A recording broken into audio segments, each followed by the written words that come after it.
Welcome, everyone. Good afternoon on this rainy day in Greensboro, North Carolina, and welcome to the Bryan Breakroom, the business of booze in North Carolina.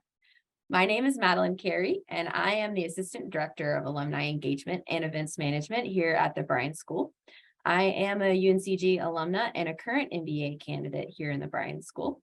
We are honored that you would join us this afternoon to discuss this extremely interesting topic. We're going to go ahead and get started. Good afternoon. My name is Niegel Sullivan. I am the General Manager for Greensboro ABC and have been here for about a year. Previous to that, I was with Durham County ABC for about 2 years and got into the spirits industry because I was looking for a change from Target Corporation. I've been in retail management my entire career, and I can tell you I've loved working in the ABC system, and it's a tremendous amount of history and just a fun industry. I wish I'd found out about 20 years ago, and I'm glad to be here, and we're modernizing and making things totally different for the ABC system. So it's not your old ABC system that some of you are familiar with. We're trying to really make it a retail environment, and so we can give more money back to the citizens. All right. Thank you, Niegel. All right, Mike Yates. Sorry about that. I had to hit to unmute. My name is Mike Yates. I'm a division manager for Republic National Distributing Company. We're a nationwide in 38 states and the District of Columbia as a wholesaler of spirituous liquor, beer, wine in a lot of states, but we also specialize as being a broker in the control states. So I'm starting my 35th year working around the spirits industry in North Carolina the entire time. I'm also the current North Carolina Spirits Association president. So that would sort of be our legislative outreach function of the spirits industry. My members include about 95% of all the spirits sold in the state of North Carolina. And if that wasn't enough, my other volunteer role is as a board member of the North Carolina Distilled Spirits Council, where we report to Steve Troxler of the Agriculture Department. Very good. Thank you, Mike. And last but not least, Michael. Thank you, Maddie. Honored to be here. Thank you for having me. My name is Michael Boyer. I am one of the two founding members of Carolina Craft Legal. I've been practicing law in the state of North Carolina for a little over 7 years now and have been self-employed in that capacity for the duration. My law partner and I started Carolina Craft Legal directly out of law school with a vision for being a front-end resource to businesses in the alcoholic beverage industry and sort of navigating that transactional, regulatory, and corporate framework on their behalf. In the 7 years that we've been doing that, our scope has steadily broadened. We handle a variety of issues from that front-end transactional regulatory stuff that I mentioned to trademark and select litigation. For example, my firm was involved in the First Amendment lawsuit against the North Carolina ABC last year on behalf of Flying Dog Brewery that modernized, in Nigel's terms, North Carolina's labeling protocol and specifically dispensed with unnecessary scrutiny from the ABC. We also do federal trademark litigation. So we're soup to nuts involved. We're more, we act as almost a general counsel, outside general counsel to our clients primarily, and we'll get into this, I'm sure, in the beer segment. And that has a lot to do with what Mike Yates was just discussing with respect to the control nature of North Carolina's distilled spirits industry. So again, thank you for having me. Thank you, Michael. All right. Well, we're going to go ahead and let Mike Yates is going to kick us off with some of his experience in the industry. Mike. Yeah, from starting in this business back in 1988 as a part-time job through college, I got a job at Mecklenburg County ABC Board. Back then, as an 18-year-old, you could do a position called a porter, stock their shelves, cut their grass, sweep the floors, what have you. And we started seeing then how ABC was starting to modernize. Let me back just a little bit, considering, the first ABC store wasn't until 1935 in Wilson County. The first legal mixed beverage drink wasn't sold in North Carolina until November of 1978 at a place called Benedictine's in Charlotte. And in fact, North Carolina was the second to last. Only Oklahoma was behind us to start offering mixed beverage. But as far as changes in North Carolina and modernization, it wasn't until the early 90s, about 1990, 91, that the state allowed what was called in-store advertising. Prior to that, when you walked into a liquor store, there could be nothing to sway your opinion of a brand that you want to buy, except for the label on a bottle. The clerks were not allowed to recommend something. They weren't allowed to even answer your questions if you thought Jack Daniels was wonderful.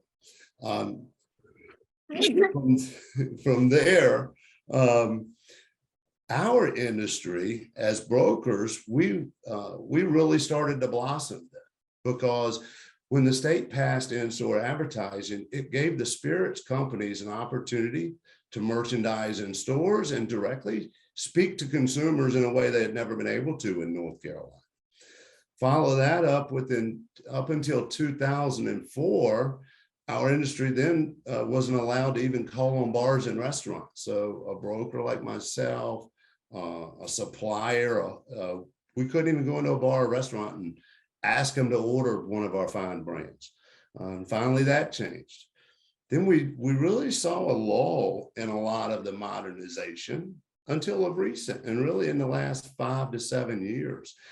And what we're seeing is a shift in the legislative branch as the new generation is coming, in the citizens and the new generations that are coming, and things are becoming so much more accepted into these modernizations. And in my role as president for the Spirits Association, I've spent a day and a half at the legislature this week trying to work on more modernization tools that we can bring into our control system here in North Carolina and advance us even further to meet the demands and needs of today's citizen. And we have a legislature that is very receptive. From 2004 until, about 2018, you really just didn't have that when it came to spirits. We saw beer and wine modernizing to some degrees, but spirits was relatively in a neutral plateau as far as what we could do in the marketplace and how we could speak to our consumers. And it's an evolution of business in all aspects of today, from being able to order your groceries from home and have them brought to you, to ordering your furniture from IKEA and having it delivered with never walking in the store. We've got to evolve with our spirits business and modernize more if North Carolina is going to remain as a control state. From there, Madeleine, I'll sort of turn it over to the next one if there's any questions. Okay, great. Thank you, Mike. Nigel, would you care to continue? Yeah, sure. I'd love to. And I tell you, I always do this in presentations. I tell folks, I'm going to cover a little over 200 years of history so you can make kind of sense of where we are in the North Carolina ABC system. So just bear with me for a minute. So it's really all about the taxes when we talk about it. That's what it is. The first federal tax that was imposed in the United States as a federal tax was an excise tax on liquor. And it actually was not popular. And there was actually a whiskey rebellion in Western Pennsylvania that in John Adams' tenure that the federal troops had to go put down. Everybody thought that there was a little bit too much. In 1794, they canceled that tax. But the tax was really started to help pay down the Revolutionary War debt. So it was really to pay down debt is what it was for. And then so the next time the taxes really came about was after the Civil War, when the country needed to put down, relieve debt. But that was also about the time that the temperance movement started, where people were thinking we really don't like drinking. And so by the time of 1919, you have the first constitutional amendment, Amendment 18, that says you can't sell alcohol in the United States unless it was for medicinal purposes. And so we know what happened during that tenure, that there was organized crime was really expanded. And in North Carolina, it actually created NASCAR as we know it, from the moonshiners running out of the mountains, right? So we helped create another industry through that. So we get to 1933, and the citizens say, this is not working. So the Amendment 21, Amendment 21 of the Constitution was ratified to say we can now now sell spirits in the United States again. And what came of that was the three-tier system, which still exists today. And it was considered a state right. So the states decided how they wanted to sell liquor in their states. And in North Carolina is one of 17 control states in the United States, and is actually the only system like it in the country, because all the other systems are state run. North Carolina actually is based off of local option. So as Mike said, we started back in 1935 with our first store in Wilson. It wasn't until 1951 that the citizens of Greensboro decided to have an ABC store, believe it or not. It took that long to have an ABC store, believe it or not. So when you talk about the three-tier system, what is the three-tier system? It's the distiller who makes the product. They then have to sell it to a distributor who is like Mike with RIDC, who then sells it to an ABC store in North Carolina. And then it goes to you, the consumer. And the local option in North Carolina, actually, it's in a way, I think was a good way, because it allowed the citizens of each municipality to decide how they wanted, whether they wanted to have liquor in their municipality or not. And when these laws were evolved, we had to remember we were in the true Bible Belt. That belt was really tight back then at that time. So we had to expand it slowly. And as Mike also said, this is why these rules have started changing over time. So we have more people moving into the state, and views are changing on it. So we did, again, have local option on that. So you may say, what is an ABC board? An ABC board, I am not an employee of the city, the county, or the state. I am an employee of the ABC board of Greensboro. The board is appointed by the city council in Greensboro's instance. And in some places, if you have a county system, would be the county commissioner. So we are a unique entity in the state of North Carolina. And again, that was designed so that the state nor the municipality ever sold liquor, right? We weren't in the business of selling liquor. We got to remember that Bible Belt. In North Carolina, there are 171 boards across the state. And we all, a percent of all of our profits have to go to alcohol education, alcohol law enforcement. You may have heard about ALE. And then we have to distribute a profit to our appointing authority. And in our case, Greensboro ABC, we give 100% of our profits back to the city of Greensboro, which goes right into the general fund to the citizens.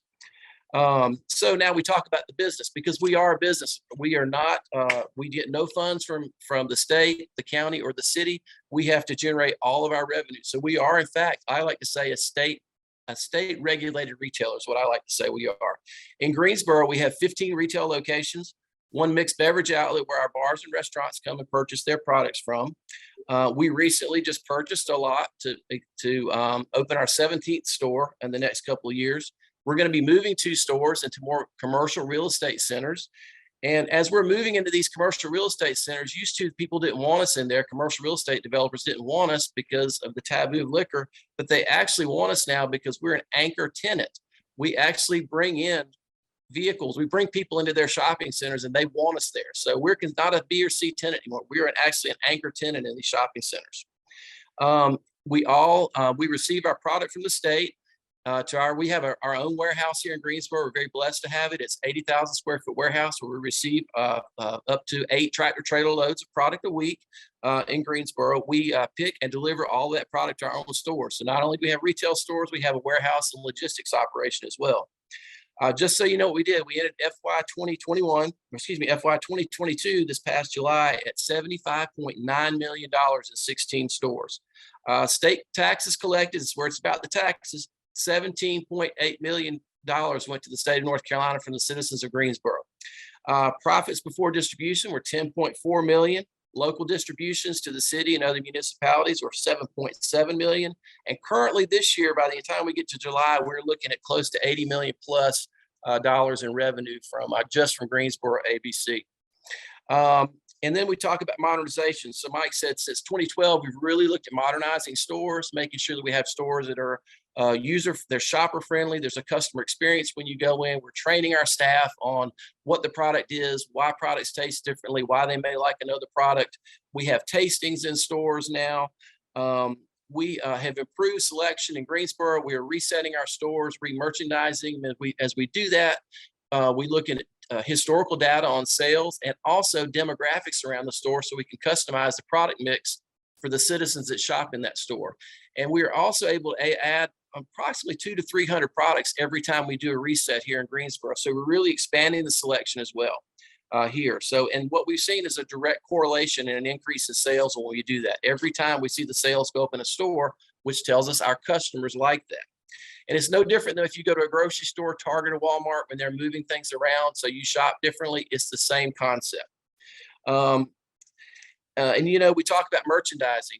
Jack Daniels is one of our prominent brands. So how do we get folks to try other products? Well, when we merchandise big displays of Jack Daniels, we also put Gentleman Jack, or maybe even a Jack Daniels single barrel with it. And those customers see that, they recognize the brand, and then they purchase something that's a more premium product. And the reason we want to do that is so that we have an increase in sales. So our top line dollars go up and our bottom line profit is also increasing at the same time. We call it a premiumization of the industry, and that's what we are really excited about. We also are able to bring in single barrel bourbons and tequilas. Those are our two biggest categories in growth, and we do that to customize it, and our customers love that. We call them our bourbon enthusiasts. They're the most enthusiastic about this when we have these bourbons go out. The other thing when we talk about our warehouse, why is it important? So the state controls the price of the product, the retail price and the cost. And the only way that we can increase profit margin on purchasing is buying products when they're on sale. So using Tito's as an example, it goes on sale. So vodka, it goes on sale one time a year. So we have the warehouse space. So we buy a year's worth of Tito's to save money. And this past year, in between the fifths and the half gallons was 10 tractor trailer loads for Greensboro ABC. But we have a space to warehouse that. Other items, we make sure of our top sellers when they go on sale that we get at least a 90 to 120 day supply so we can take advantage of those. So talk about innovation through legislation. One of the things I forgot to mention, I'm also on the legislative committee with the North Carolina Association of ABC Boards, and I also serve as the chair of the advisory board to the ABC Commission. So I'm actively involved, like Mike, in legislation in modernizing things, because I believe we have to serve the citizens that are here and the citizens that are moving into the state, and so that they have an experience that they're familiar with. So changes in the last couple of years, we've got special orders. You can order things that aren't available all the time, limited supply. Social districts. Greensboro was the first city in the state to have a social district last March. Refrigeration and coolers, you'll start seeing that in store. Cold items you can purchase. We're going to have online order pickup rolling out in the next 6 months. We have delivery to our mixed beverage customers. And the North Carolina legislature, like Mike said, they're currently in their long session, and they are looking at many changes, and they're going to come up with, and one of the most recent that I saw was happy hours coming back to bars and restaurants again. So a good thing. And I'll just close with just what the North Carolina ABC system does. North Carolina is the third highest volume control state in the United States. We just surpassed Virginia last year. Last year, we did a total of $1.726 billion as a state in spirits. That's just liquor only, spirituous liquor only. That doesn't include wine or beer. And over 600 million of that went to the general fund of the state. 24.3 million went to the Department of Health and Human Services. And the net profit was $224.7 million for that. And 141 million of that went to our local municipalities. And I will pass it over to Michael now. That was a lot of information, Nigel. You did great squeezing it all in your time. Wow. Thank you. A lot of people here in the chat love seeing, we've got people all the way down in Texas, Ocean Isle Beach. This is really cool. So again, really honored to be talking about this stuff. So I mentioned that most of my experience is premised on the beer side of the ABC system here in North Carolina. And there was mention of what's known as the 3-tier system. So I felt like it might be beneficial for those watching, especially those that I see are interested in starting businesses in various parts of the state to get an understanding of what the value chain looks like. And in respect for the fact that we are talking to the School of Business and Economics, I think it's really important from a potential business owner's perspective to understand the regulatory hurdles that a new business would need to navigate. So what we really are referring to when we talk about a 3-tier system is a separation of manufacturing, wholesale, and retail into separate buckets. And the idea there is a prohibition era temperance movement argument that to prevent monopolization of the industry in terms of the supplier tier. So think about your Jack Daniels or your Budweisers, or choose your most notable, I think Barefoot maybe in terms of the wine industry. The thinking in years past, and this was proven, was that where a large supplier can own interests both at the supplier or manufacturer level, the wholesale level, that is distributing into the value chain to consumers, and also own the channels at retail, was that these large suppliers had the capacity and volume to drive price down by flooding the market with their particular products, and thereby driving out any sort of competition in the market. And where the price of booze was incredibly low, so came various vices such as prostitution, gambling, and violence.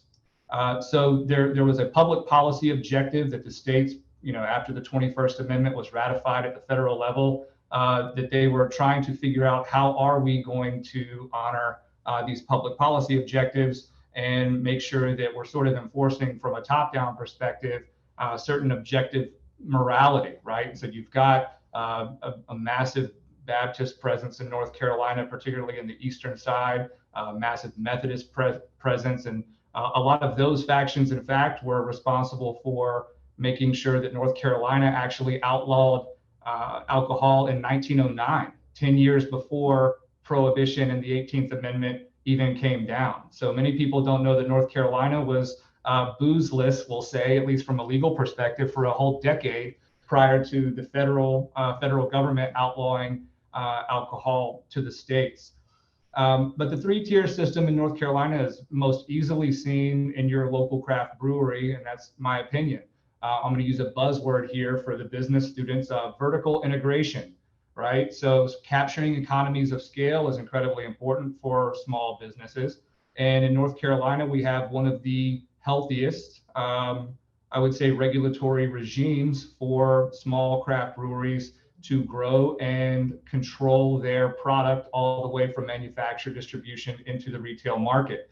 And when I say retail market, I mean in particular where the customer buys the product, whether that is receiving it at their home in the mail, whether they're going into a food line, a Lowe's Food, or a Target, whether they are physically going to the tap room of the brewery or any other bar. Those are all retail outlets. What North Carolina allows is for, otherwise I've talked about the separateness of the supplier, wholesale, and retail chains. North Carolina allows small craft breweries to vertically integrate, meaning that a small craft brewery may manufacture its own product. It may procure a commercial license and wholesale distribute its own product with certain parameters. And it may sell directly to the customer in its tap room, either in on-premise variety, tap, a 16-ounce pint glass, or in closed packages and containers to go. So I'll use that as the contrast because we've also talked a lot about the control state mechanism. So North Carolina, when we refer to spirituous liquor, that is anything that is not regarded as malt beverage or beer, unfortified wine. So most of those, your Sauv Blancs, right? Your Pinot Grigios, your Cabernets, fortified wines. So your ports, anything not in those categories is a distilled spirit and thus subject to North Carolina's control mechanism, meaning that the ABC or the state of North Carolina has a monopoly on the distribution of those products into the retail market. So Nigel was talking a lot about how many ABC boards there are across the state. What's interesting is that until very recently, even our own Feigning Goat Spirits right here in Greensboro, if they wanted to get their product to the customer, couldn't do that unless they sent that product to the warehouse in Raleigh, and one of the local ABC boards around here then ordered that product and brought it all the way back to Greensboro. And then somebody who is either just a customer or a restaurant owner went to the location, picked it up, and then brought it back to their location. So therein lies, I think, the opportunity for modernization. I'll be the demon here and say that privatization is probably a better version of that. But Nigel, I know you'll inherently disagree with where we stand on that. But from a client perspective, right, I'm uniquely positioned in the private sector to analyze, what the assets of a business are, what the regulatory landscape looks like, and how, best to fit what I do for the client. It is most difficult to own and operate a distillery in the state of North Carolina by contrast to that of a brewery or a winery. And I say that only from a vantage point of regulatory hurdles, because even if you do start up an in-state distillery, Mike and Nigel both know that you require a listing appointment, and that our warehouse square footage is a finite resource, and there are artificial constraints as to pricing on these products as well. So if you're not able to, now that we've ratified some amount of on-premise retail activity, especially the mixed beverage activity here very, very recently, the big inhibiting factor to in-state distilleries being able to start and evolve and mature was the fact that it's very difficult to build a brand awareness in the market that drives demand that these ABC boards and ABC stores reflect back to Raleigh to say, we want this product, right? So these listing appointments, can get a little bit difficult. But by and large, it's important to know that the three-tier system is really a reference to how the private side of things works for producers and wholesalers and retailers.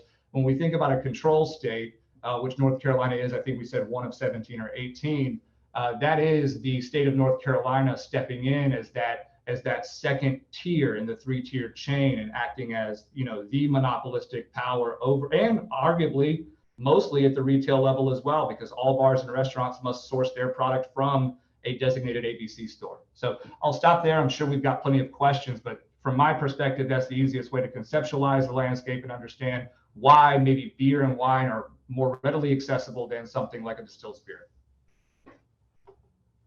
Thank you so much, Nigel. I think you guys are starting to get a sense of the difference in the panelists and where we're all coming from this side of the business. So Michael or Mike, did you want to add something?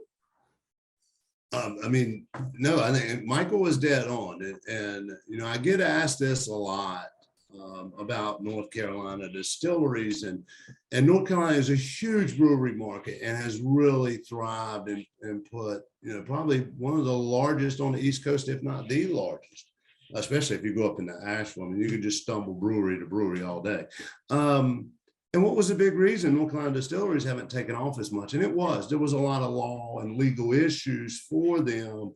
And I think that's where we were talking about modernization and what's changed. So think of a brewery, we'll use Red Oak, right? Because they started right here in Greensboro. They're like one of your native sons. Red Oak, when they started their business plan, and if they went to the bank to get a loan to start their business plan, it wasn't to say that I want to be in every Harris Teeter and compete with Budweiser with Red Oak. That wasn't their plan, right? The plan for most breweries was they wanted to make a great beer and have consumers come to them as more of an entertainment spot, be it a restaurant, brewery, they do food, but they would be a destination place and consumers could come enjoy their product. Red Oak, God bless them, the business they have built. I mean, I was out in California not long ago and saw some, and I thought, wow, that's great. So for North Carolina distilleries, what was holding them back? They couldn't sell those bottles. So several years ago, laws changed. They could sell a bottle and you had to track who was buying it and what have you at your distillery. But more recently now, the laws have changed for them. They can now, as a distillery, you can be a destination place. You can do just like breweries. You can sell food if you want to do food. You can sell cocktails. You can sell bottles to go. They're allowed to sell bottles on Sundays. They actually have a competitive advantage over out-of-state suppliers because their bottles can't be sold in closed containers on Sundays. So we're seeing how this modernization piece, that this most recent generation at the legislature is listening to these new generations of citizens of what we want.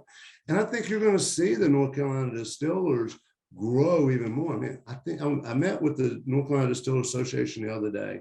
I want to say there are about 92 distilleries that are either operating or filed and will be operating very soon. So we're building a very healthy distillery business in North Carolina. That's great. Thank you, Mike.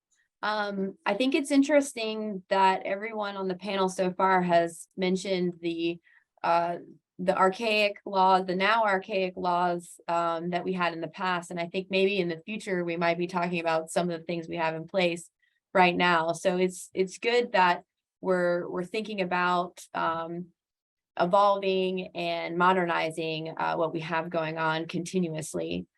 So Nigel, I had a question that came directly to you. What attention is given to diversity in producers that are represented in Greensboro ABC stores? Thinking about the recent tasting with Uncle Nearest that happened at the Magnolia House last week. Yes, and you know, like what you would see with Uncle Nearest, one of Uncle Nearest has done a promotion during Black History Month to give, if you use Uncle Nearest spirit in an old fashioned, they're going to give money to a fund that's going to be distributed out to historically Black colleges and universities. And so what we did to participate with that was we bought in on Uncle Nearest, both of their flavors, about 200 cases. It's displayed in every location that we have, front and center, and they came in and they were able to put in actual point of sale merchandising to let the public know about these products. So it's something that we're very proud of, that we support. That's a great selling product anyway, but it's good to be doing something that's got some great cause marketing behind it. Of course, we've got North Carolina A&T right here in Greensboro, one of the largest historically Black colleges and universities in the United States, and so we want to be able to support that here with what we're doing. And we've also done that, I think, when you see with other brands. There's another brand that was out of Kentucky that's called Bro Brothers. I'd encourage you to go look at that. That's another brand that we actually, when I was in Durham, helped bring that product into the state of North Carolina. It was because of us at Durham County ABC. If I could respond to a couple of things on Michael on it. I'm so glad that he said that space is tight at the ABC warehouse in Raleigh, and we have a fantastic chairman of the ABC Commission his name is Hank Bauer. He is working on that. So when you hear about legislation on a new ABC warehouse for the state of North Carolina, please be supportive, because it's going to help some of the things that Michael was talking about. We've got a warehouse that is about 50 years old and about half the size that it needs to be because of the popularity of spirits in this state. I'd also like to talk about the North Carolina distillers. I have a real passion for North Carolina distillers. They're here. They're part of our community. We want to be supportive of them. I started this in Durham. In fact, the owners of Cell Conniption, Durham Distillery, Cell Conniption Gin, there was an article a couple of years ago when there was talk about privatization. They said, while we don't like the ABC system, we love Niegel Sullivan and what he's doing in Durham County because he's really supporting North Carolina brands. So don't think we're all that way. I'm a retailer and I want to be supportive of local brands. We want to have everything in here, and we're very supportive of North Carolina distillers, and especially our local distillers here. Great. Thank you, Nigel. Sort of on that same vein, how do you decide what spirits get sold in the stores? They're specifically asking about Ray and Nephew's Run.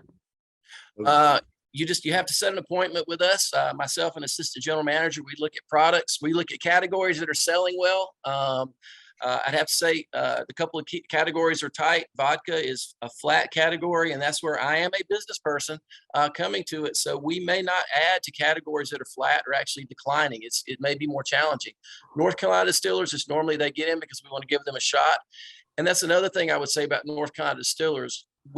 The counties across the state, the ABC boards really add those products. And I think it really helps those distillers get a foothold in the state and also grow their products so that they can go out to other places. I talked to one of the owners of a distillery a year ago, and he said, I used to go into private states and try to sell. And he said, it takes me so much time as a small business person to spend time there trying to grow my business. I'd rather concentrate on North Carolina, where it's easier to get my products on the shelves and get the support from North Carolina citizens.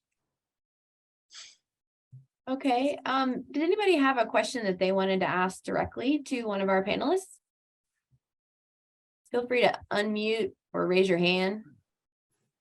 I have a question relating to exactly what you were just talking about, Nigel.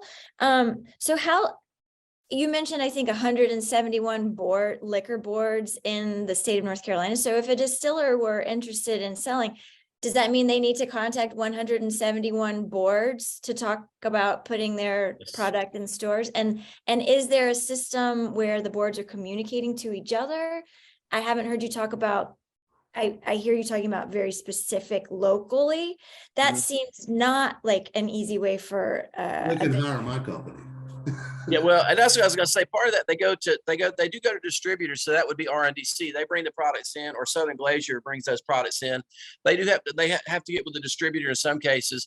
But I would say the 171 boards, yes, you got to go to 171 boards. But we have what's called the North Carolina Association of ABC boards. We all communicate very closely. We have meetings twice a year. And actually this year we're having a meeting in Wilmington in March, and where we have tastings where we can all go sample those products. And we're actually going to have a one day dedicated just to North Carolina distillers, so they don't have to fight with the large companies. So that's one thing that we're doing to try to support them as an association, because believe me, we recognize it's important. We recognize their smaller boards.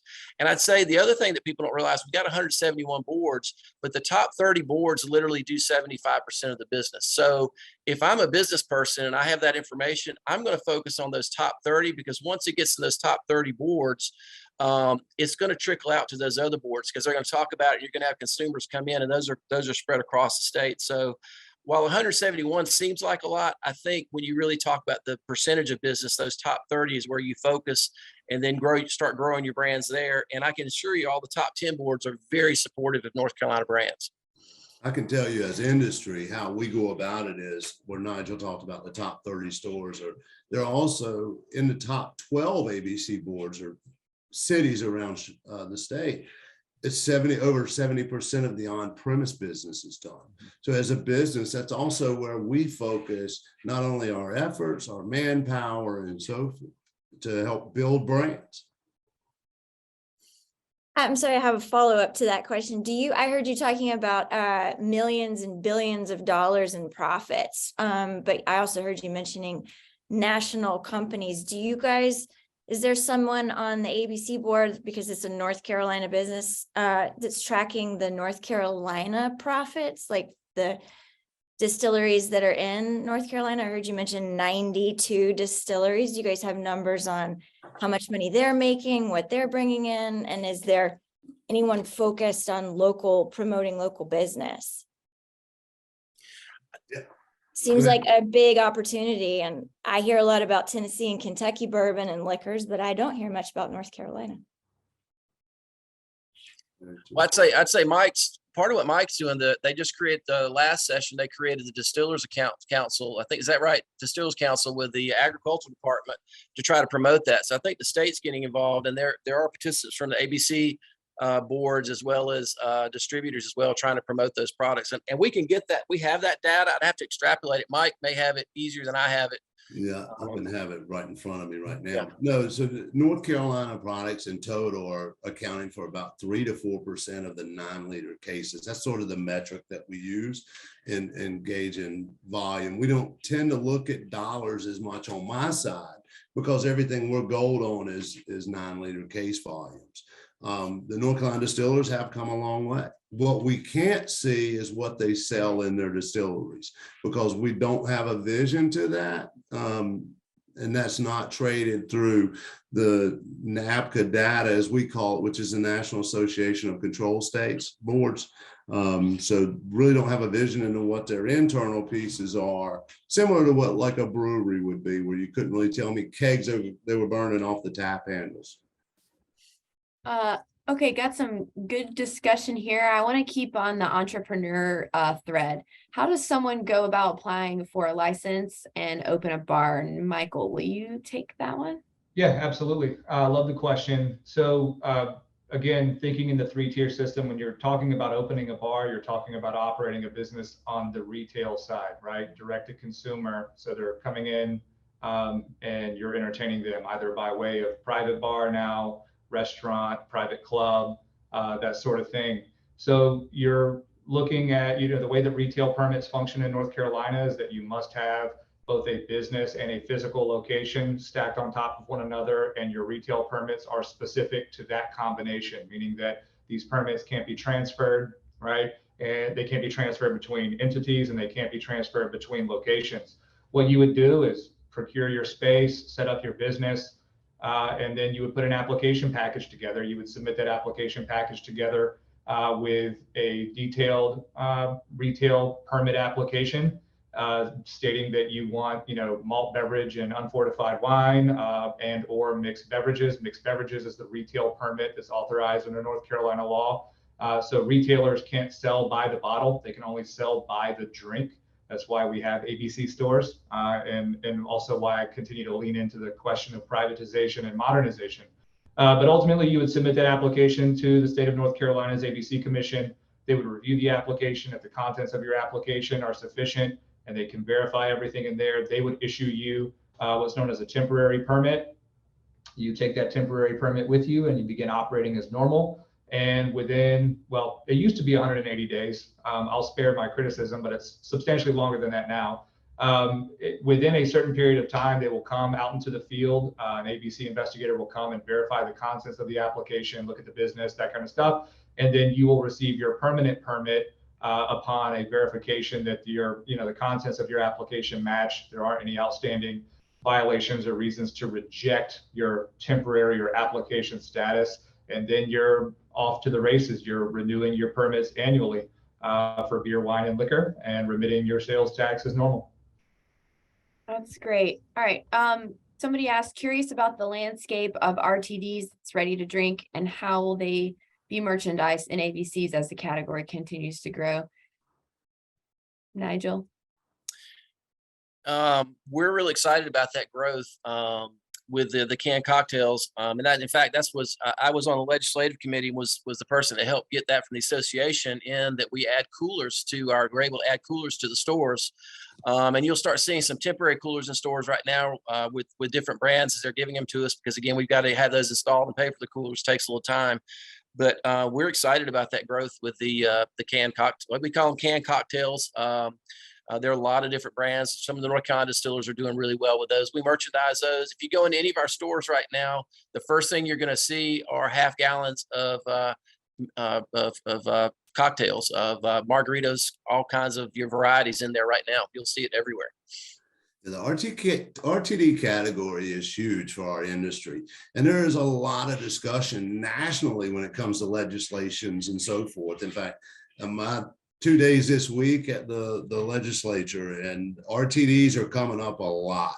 And how do we try and level the playing field between spirits and malt beverage and so forth? Because, in North Carolina, what most people don't know is a bar and restaurant actually pays a surcharge above the retail price to buy a bottle of booze. Currently, the way it's configured, just to break simple math down, is on a 750 ml or a fifth, as most people call it. They pay $3.75 additional, called a mixed beverage tax, or we say MXB tax, on top of the retail price, above what a consumer pays. Well, the way that tax calculation is done on an RTD, it breaks down per ounce, and it works out to roughly just under 15 cents per ounce of spirited beverage is charged. So on an RTD, like my Jack and Coke RTDs cost about $2.25 a unit to buy at retail. But for a bar and restaurant, they have to pay an incremental $2 tax on it. So they're coming in closer to the $5 range per can to purchase. So what would they have to do in return if they sold that to a consumer? Charge $25. So that's one of the areas that we're looking at in modernizing and getting to the RTD side. I've got this has come up just recently in the last couple of weeks, actually. Can we work together to get the ABC to honor kegs in your ABC stores so that these restaurants and bars can put RTDs on tap and come up with a recycling plan that doesn't just like send everything haywire over at the ABC? Because as far as I'm concerned, that would fix it. You're talking about something that's already available in the market in terms of the kegs, right? And what we've seen with the downturn in beer recently, and it's losing ground to spirits and wine anyway, I have a feeling that there are plenty of entrepreneurs that would love to play in the packaging and distribution in that space. And I'll answer for the ABC boards. I answer for myself. I can speak for other boards. I think that Michael, that's coming. That we've actually discussed the kegs. We're talking about sizes right now. And one of the things the North Carolina Association ABC board supports is we want to take the mixed beverage tax off of those anything under 11. They're cocktails that are under pre-mixed cocktails under 11% ABV is what we are recommending as an association, because we want to support those. I think the next evolution, and I was on a call, we brought up, hey, what about kegs? So the question has been asked. I think it's just that is not out there yet. I'm not in North Carolina that I'm where it might maybe will answer that. So we want to take away that mixed beverage tax on those items specifically, so that those specifically, because they're already pre-mixed. It's different than if it's just a spirit by itself. I've got a guinea pig for you if you need one. And then Mike's going to have to get it to me. He's got to go through the distributors to get to me. So yeah. I'm gonna punt it over to Mike. So I have a question. When we're looking at retail or producers like Costco, right? I'm a Costco member. Can't access their spirits in North Carolina. Is there any kind of workaround to do that within our state, or do I have to keep going down to South Carolina and spend my money there versus Special order being here? process. You can file through the ABC Commission. So any out-of-state distiller can file with the ABC Commission and become a special order product. And then the state will automatically grant special order status to any brand as long as they meet all the federal requirements and state label rules. And then you can order that case from Niegel. And we've seen a lot of success with this. When we'll do special orders on brands and consumers are just demanding these products. And the next thing you know, a guy like me is taking it to the commission to present for listing in the state. I will back up just a touch to Michael's comment earlier for North Carolina distillers. One thing about the commission and the government, I mean, the legislature is, if a product is made in North Carolina, the ABC Commission is going to list it. I haven't seen a no to any item yet. And also by statute, the item from a North Carolina distillery has to be listed with the state of North Carolina to be sold in their distillery. I hope I answered your question completely for you too. You did, thank you. Yeah, just to add to that, perhaps there are certain third-party websites that are out there that you could have it shipped to your house. Questionable legality. I don't know how it happens, to be honest with you. But I'll just say that's against state law. You cannot have product shipped in the state of North Carolina. You're preaching to the choir, I know. So don't recommend it. That's all I'm saying. That's out there, and different topic for a different day. However, to build on what you were just saying, Mike, with respect to the listing, I think from my vantage, it's fine that there's a special order status. It still does take some sort of corresponding demand from the local board level to create that order. Niegel, you already talked about how you are a business person, so you're making decisions on what inventory you're bringing in based on more macro indicators. So that is in and of itself, that's still a burden for small in-state startup distilleries. What I would like to see is something akin to what craft breweries have enjoyed, which is a limited right of self-distribution and the ability to dive deep on what their business model is without having to abide with the broader pattern must be in order to lawfully make it into the stream of commerce in North Carolina, right? So it's fine that we have legislature and boards that are supportive of in-state products, but it does require that every one of those in-state products behave in the exact same manner to achieve the market penetration that they would need to remain viable. What we've seen in the beer industry in particular is that there are any number of denominations and value propositions attendant to those businesses. Some of them only can their product. They don't have to do a whole lot of them, and they're able to be interchangeable and turn on a dime. Others take the more red oak approach and they turn sort of like an aircraft carrier and build around one ingredient, like one formula or two formulas and scale. So again, I'll be on the other end of the spectrum here, just sort of encouraging that sort of thought process from a modernization perspective, because I do think that, to Daryl's question, that really is more. I think, again, from my perspective, that is the answer. Is that you're not likely going to very quickly see the products that you hop across the border, especially if those outfits are much smaller, because they still do have to go to Raleigh, have their listing appointment, get their brands and products listed. Then they have to make sure that each individual ABC board around the state is going to place a corresponding order. And then you can go to whatever board actually ordered that product and has the inventory to purchase it. So still too many, in my opinion, too many steps. Yeah, that's really similar to, I get what you're saying going through a commission, but it's very similar in an open state practice, just like in RNDC. We'll get people that are bringing products to us from all over the country that wants to put it in distribution. We can't obviously take everything at one time. Here's a benefit at North Carolina. I can promise you this, especially for North Carolina distillers. If this was an open state or privatized, you would not have near the selection of North Carolina spirits in the average ABC store. You can go into South Carolina, you can go to any state, and you're not going to see dedicated sections as big as what you have in this state for those North Carolina goods. It would be akin to, if I can tell you at my office, I'll receive, on average, I've been on the road all this week, there'll probably be 30 products at my office that'll be waiting for me, to wanting to know if we'll carry it to the commission and so forth for a possible listing and expansion in North Carolina. And there's just, at some point, there's so much that are coming now. You sort of have to see through. And what is someone's business plan? What's your marketing plan behind it? What are what are your tactical dollars to spend in the marketplace to help support that brand, build that brand, and create, you know, a business with it? So there's a lot of tangibles that go into play. But the system here in North Carolina, it does work pretty good for the North Carolina distillers. Now that things are modernizing, there are a few inroads and further steps they would like to see, and I think everyone's pretty supportive of it. I also agree, Mike, with the point that for the distillers and the consumers, we're not paying a heightened tax or surplus on what people are paying for secondary markets in Tennessee or something, where you've got to pay $500 for a market retail bottle that's $40. Right, if you want to get Pappy Van Winkle that costs $80 in North Carolina, which is hard to find anyway, you're going to pay $400 for it in another market. And so that is the benefit, I think, also to the consumers. And then the distillers also don't have to worry about people saying, well, somebody's jacking up the price over here on your bottles.